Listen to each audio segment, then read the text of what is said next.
There's this deeply romanticized idea in our culture about starting something new, Oh, absolutely. whether it's a founder launching a startup or a manager taking over a new division, or, if we go back a few millennia, a king carving a completely new kingdom out of the wilderness. Right. We always call it this, this leap of faith. It is a beautiful phrase.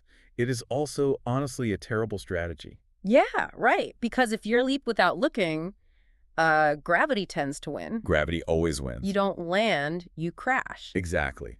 And that is why today we're really dismantling that whole leap of faith myth and replacing it with something much more rigorous. We're looking at what you could call the architecture of the new. I like How do you actually establish a foothold in hostile territory? Not with luck, but with structure. And to do that for this deep dive, we've pulled two sources that, frankly, at first glance, look like a mistake on the reading list. They really do.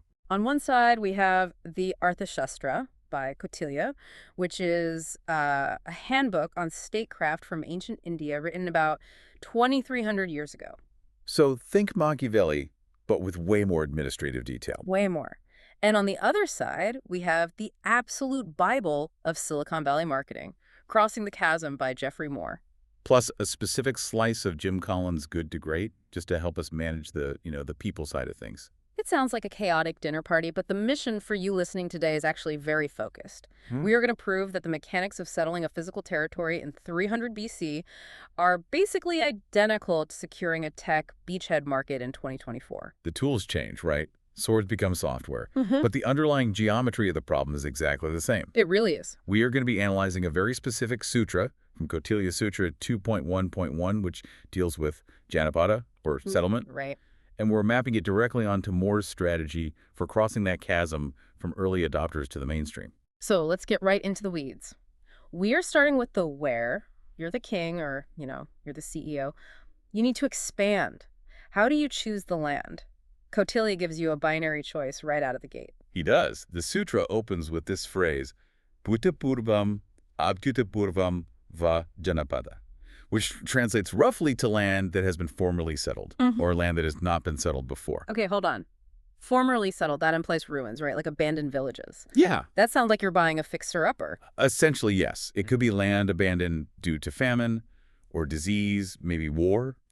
But here is the really critical insight from the commentary, specifically the Kangal notes. Okay. This ruined land is described as Sukhasadya, which means easy to work. See, that seems counterintuitive to me. Why is broken, abandoned land easier than fresh land? Because the infrastructure is already there. Oh. The roads are cut, the fields are flat.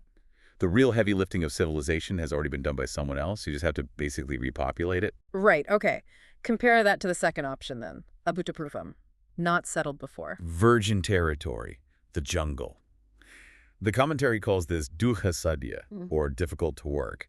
You are starting from absolute zero. Just hacking through the forest to see the sky. Exactly. And this maps so perfectly to business, doesn't it? This is the exact choice every founder faces. It is the fundamental strategic fork in the road. Think of Bhutapurvam, the formerly settled land, as entering an existing market. There is already a market alternative in place. So if I'm launching a new soda brand, I'm entering settled land. Right. People already drink soda. I don't have to explain to them what thirsty means. Precisely. The budget exists. The customer behavior exists. That makes it easy operationally because you don't have to teach them how to drink a beverage. Right. But, and this is the massive catch, it is contested. You have to fight Coke and Pepsi for that territory. You're actively displacing an incumbent. Okay, so then Abhutapurvam, the virgin land, that's the blue ocean strategy, right? Creating a totally new category. Yes. There's no competition. It's totally quiet. But there is also no budget.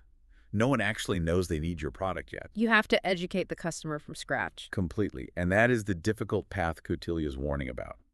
You aren't fighting an enemy army. You're fighting the environment itself. So Kautilya is essentially saying, pick your poison. Do you want a war for territory or a war for survival against the elements? Exactly. And this is where Jeffrey Moore steps in with a solution for both scenarios. He says, regardless of the terrain you choose, you cannot try to settle the whole world at once. This is his beachhead concept. The D-Day analogy. When the Allies invaded Europe, they didn't land vaguely, in France. Right, they didn't just spread out everywhere. No, they picked Normandy, a specific, highly defensible slice of the coast. And Kautilya says the exact same thing. Really? He advises the king to establish a distinct Janapada with very clear boundaries: rivers, forests, embankments. So you need to know exactly where your kingdom ends. That is the discipline. If you try to go after the mass market or invade all of Europe, immediately you're going to be slaughtered. You spread your resources way too thin. Moore calls this being a big fish in a small pond. You have to be the absolute market leader in your tiny settlement before you even think about expanding outward. It's all about the discipline of limits. Whether it's a river boundary in the Arthashastra or a very specific customer segment in crossing the chasm, the logic is identical. You focus your limited resources to achieve a local monopoly. All right, so we've chosen our terrain, we've limited our borders. Now we need to talk about the who, because a settlement obviously needs settlers. Right. And honestly, looking at Kautilya's text, his recruitment strategy is, well, it's not exactly HR friendly. It's ruthless. Yeah. It really is. But it's highly effective. In Sutra 2.1.1, he outlines 2 ways to populate this new land. The first method is Varishavyandavamanena. I am definitely going to need you to unpack that one. I know, it's a mouthful. But the core word there is abhyanda, which translates to overflow. The full phrase basically means shifting the overflow of population from one's own country. Overflow, that's such an evocative word. It sounds almost like waste management, like you're just getting rid of excess. It does sound like that. And there's actually this fascinating little detective story in the source notes about this exact word. Oh, right, the typo. Yeah. In some printed editions of the Sanskrit text, there was a typo. The word appeared as bip instead of b. Wait, a typo in a 2,000-year-old text? Well, in the modern printed editions of it, yeah. The Sanskrit character for she looked a lot like p in the print. Oh, wow, okay. But the scholars confirmed, based on the glossary in the context of shifting people, that the word is definitely avyenda, which strictly means overflow or excess. So why does that distinction matter? Why overflow and not just, people? Because it implies you aren't just grabbing random people off the street. Avyanda refers to your people, your surplus. In a modern business context, these are your veterans, your culture carriers. The old guard. Exactly. The people who know the company folklore and, where all the bodies are buried. Yes. If you are a startup founder opening a new office in London, or you're launching a new product line, a new Janapada, you need to transplant some of that internal overflow. Because they know the master code. They know how you operate. They ensure the new settlement still feels like your kingdom. But playing devil's advocate here, if you only use your own people, don't you just end up cloning your old problems? That's the danger, yes.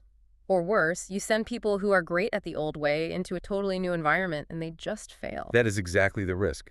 It leads to stagnation.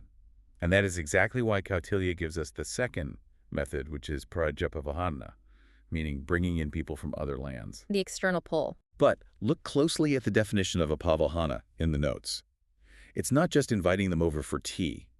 It includes enticement or even displacement by force. Displacement by force. So we're talking about poaching. Highly aggressive poaching. Yeah. You are inducing immigration from foreign lands or competitor companies because they have the skills or the sheer numbers that you lack. This maps so perfectly to Moore's concept of the invasion force, doesn't it? He talks constantly about assembling the allies. Right. Moore argues that to actually cross the chasm from early adopters to the mainstream, you need a whole product. And you usually cannot build that entirely by yourself. You just don't have the bandwidth. Right. You need partners, you need fresh talent, you need specific expertise that your internal overflow just doesn't have. So the synthesis here is really balance. Absolutely. If you have only external pull, only these foreign mercenaries, you lose your mission, you lose your culture. Correct. But if you only rely on internal overflow, just your old buddies, you completely lack the new skills to survive in the new terrain. You need the veterans to enforce the culture and the foreigners to actually fight the new kind of battle. Exactly. Which brings us to the how. You've got the land, you've got this mixed invasion force. Now, how do you actually make the settlement stick? Because Kautilya doesn't just say, drop them off and wish them luck. Right. He's incredibly detailed about the administration. He talks about granting tax exemptions to get them started. But more importantly, he talks about setu. Setu, yes. Waterworks, dams, reservoirs. Shared infrastructure. He says it is not enough to just have land. You need built infrastructure. You need shared resources that actually make the land livable. And this connects to one of the most critical and honestly, I think, often misunderstood concepts from Moore, the whole product. Is the single most common failure point for startups.